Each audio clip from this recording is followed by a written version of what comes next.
Have you ever stopped to think about how the first world has been able to maintain its status of being on top while the third world is constantly at the bottom? Well, it goes beyond innovation and technology.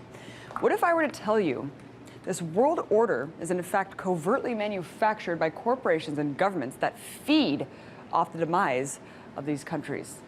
Well, that's exactly what my next guest has revealed in his tell-all book called Confessions of an Economic Hitman.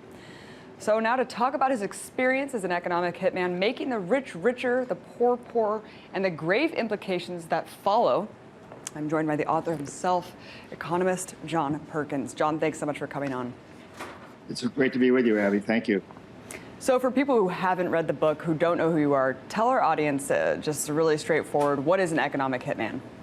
Well, I think it's safe to say that economic hitmen have created the world's first truly global empire.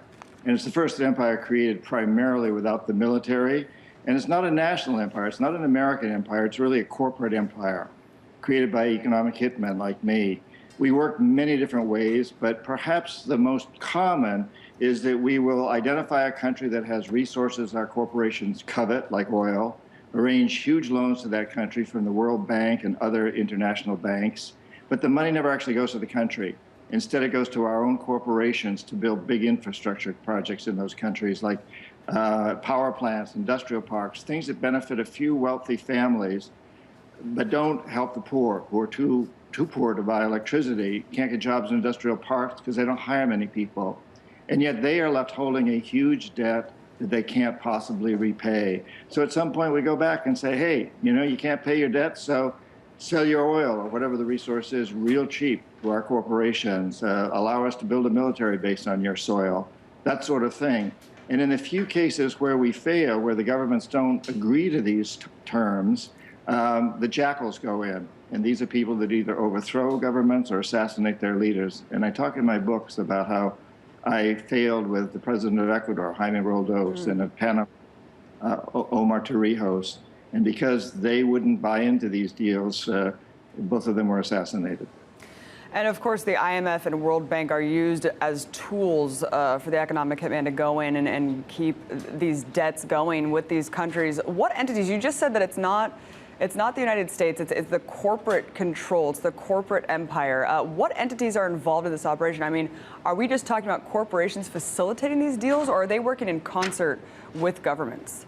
I think we've come to a point, Abby, in history where corporations really control the governments. Right. We know that nobody gets elected to a major position in the United States without huge corporate support, and then they basically become servants to the corporations. It isn't their fault. It isn't Obama's fault that he now has to bring in people who are very friendly to corporations to watchdog those very corporations. He wouldn't be president if he didn't do that.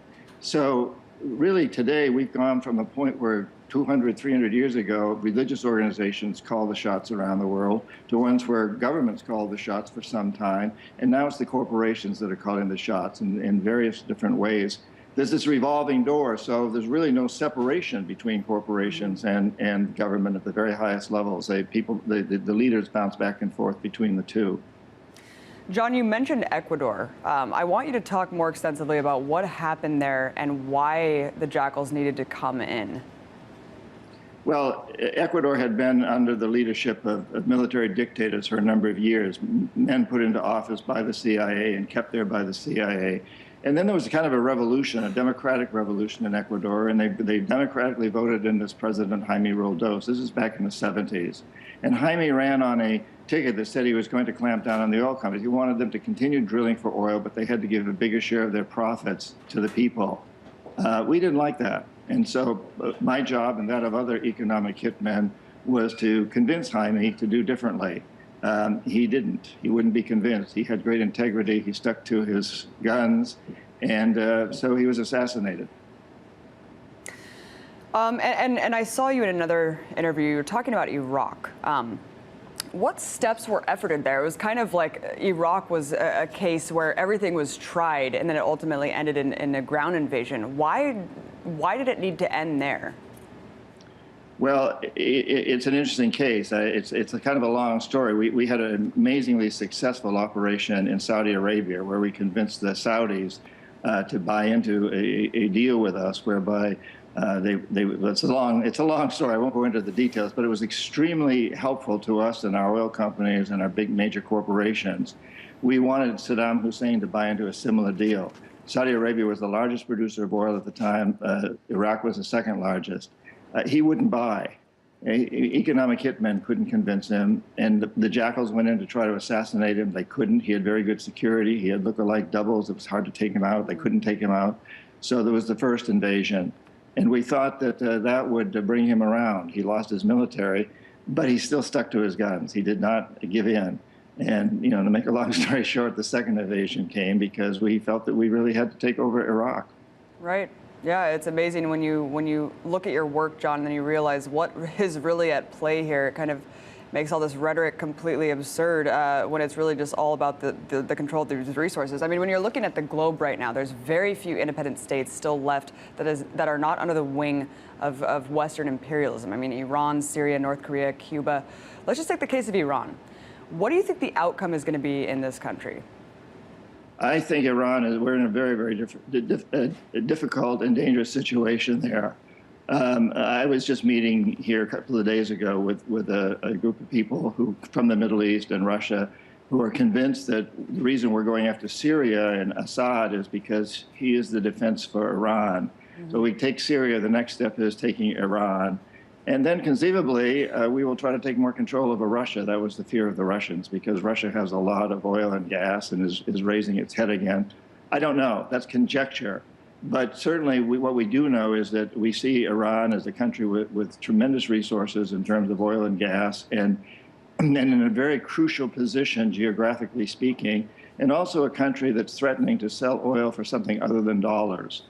We don't like it. That undermines our whole system of currency here, our Federal Reserve. And whenever leaders threaten to do that, as Gaddafi did, and as Saddam Hussein did, and now as the Iranians are doing, we take great exception. I don't believe that Iran is really about the nuclear issue so much as it's about a much larger geopolitical, economic issue.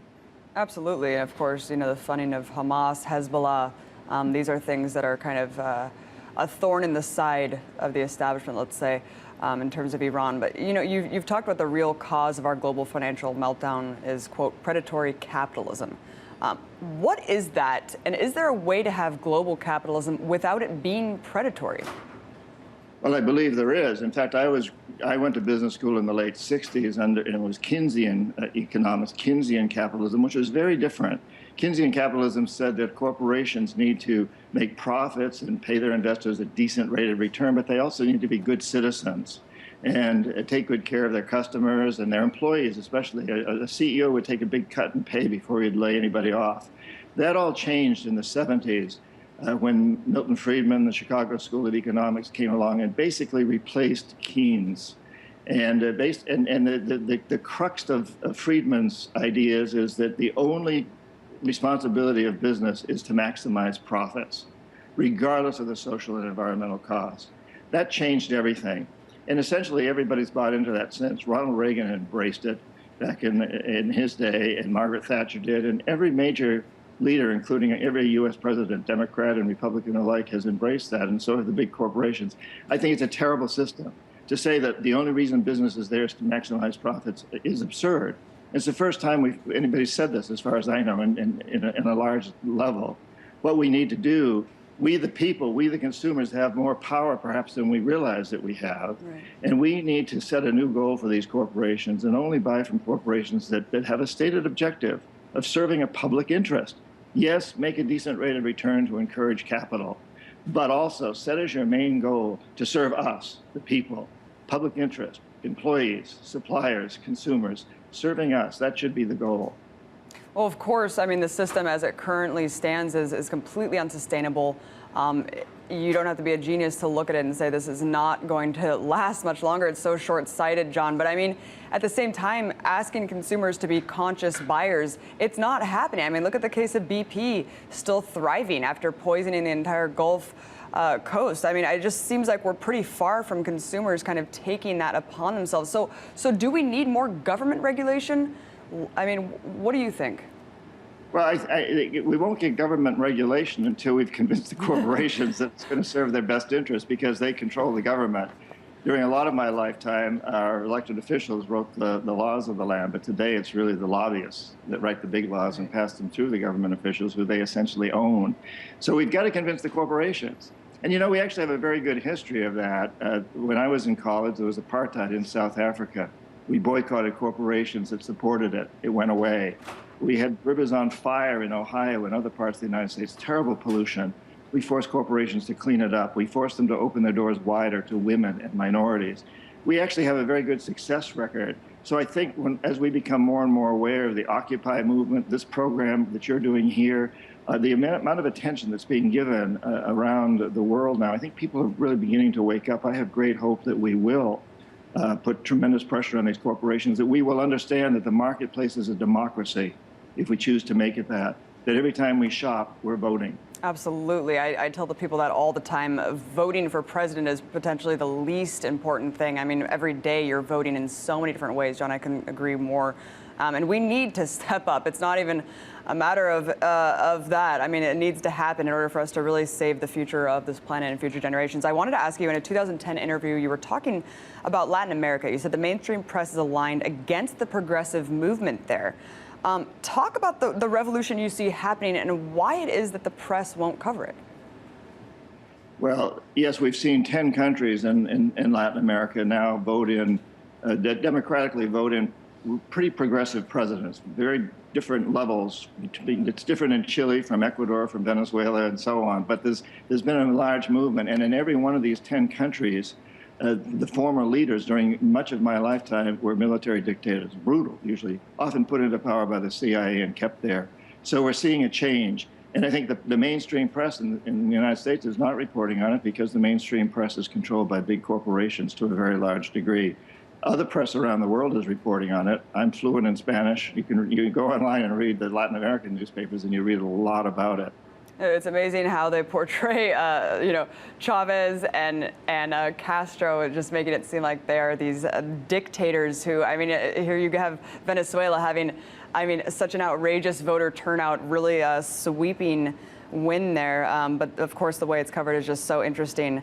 Really shows a lot about who's really running these press outlets. But I wanted to talk to you about another thing that you've said. You said that this whole system, John, has been going on for decades. I mean, you say that it's as old as empire itself. Why aren't more people speaking out that are involved?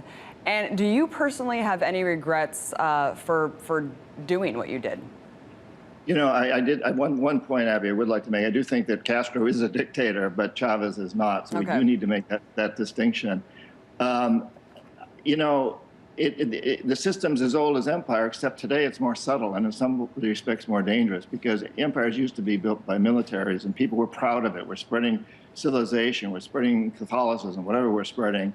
But today, most people in the United States don't realize that this is going on. It's a very, very subtle form of empire building among the big corporations. But I think we are becoming much more aware. There's movements around the world, the Occupy movement, the Arab Spring, what's going on in Latin America, what's going on in Russia and China. I think people are waking up. And so I'm actually very, very hopeful and excited that we're doing this. A lot of programs, your program. There's a lot of documentaries being made, a lot more books being written. Back in 2004, when Confessions was published, I felt like kind of a lone voice in the wind, but I don't feel alone anymore. There's a lot of people speaking out. Amazing. And John, thank you so much for speaking out, bringing these issues to light.